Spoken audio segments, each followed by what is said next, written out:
కష్టపడి పండించిన పంట ధర నిర్ణయించేది ఎవరు? నిజంగా ఈరోజు ఈ దేశంలో అయితేంది, ఇదే రాష్ట్రంలో అయితేంది, ఎవరైనా ఇప్పుడు ఒకటండి, ఈ పెన్ను తయారు చేసేవాడు దీనికి రేటు నిర్ణయిస్తాడు, ఫలానా రేట్ అని చెప్పి.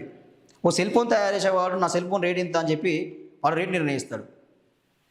ఏ వస్తువుకైనా, ఒక టీవీకైనా, ఓ ఫ్రిడ్జ్కైనా, ఓ ఓ వెహికల్కైనా, కారుకైనా, బండికైనా, దేనికైనా వాడు తయారు చేసిండు ఇంత రేటుకి అమ్ముతా అని చెప్పి నిర్ణయిస్తారు. కానీ ఈ దేశంలో దౌర్భాగ్యం ఏంటంటే తాను పండించిన పంటకు ధర నిర్ణయించలేని వ్యక్తి ఎవరా అంటే రైతు మాత్రమే.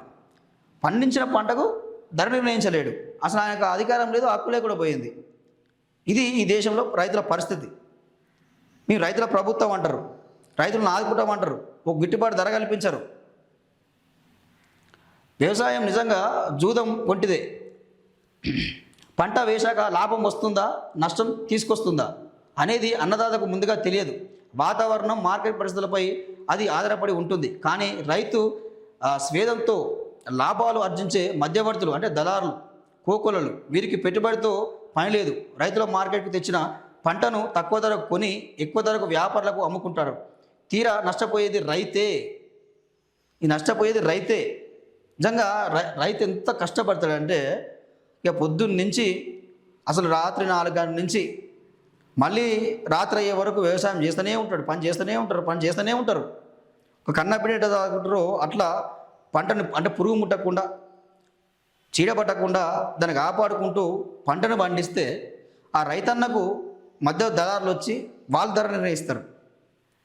తక్కువ ధరకు కొంటారు, ఎక్కువ ధరకు బయట అమ్ముకుంటారు. సో ప్రభుత్వం వాస్తవానికి కూడా, ఈ నరేంద్ర మోడీ అయినా సరే, ఇక్కడ రేవంత్ రెడ్డి అయినా సరే, వాస్తవానికి కూడా వాస్తవానికి రైతు పండించిన పంటకు రైతు ధర నిర్ణయించలేడు అంటే ఏందండి ఈ పరిస్థితి? అంటే ఎటు పోతున్నట్టు? ఇంత దారుణమా? ఈ దళారీ వ్యవస్థను రద్దు చేయాలి. ఫస్ట్ ఈ దళారీ వ్యవస్థ ఉండొద్దు. రైతుల వద్ద నేరుగా పంట కొనాలి, ఆయన ధర నిర్ణయించుకునే అవకాశం రైతుకి ఇవ్వాలి. ఏం దౌర్భాగ్యం అండి, ఇంత దారుణమా? రైతు వెన్నెముక విరుస్తూ ఉన్నారు. వాస్తవానికి కూడా ఈ రైతులు అప్పుల బాధతో ఆత్మహత్యలు చేసుకుంటూ ఉన్నారు.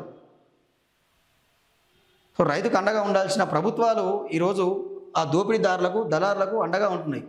రాజకీయ నాయకులకు వాళ్ళకి తెలియదా అండి? వెనుక ఉన్న నడిపించేదే వాళ్ళు. సో ఇది మారాలి ఫస్ట్.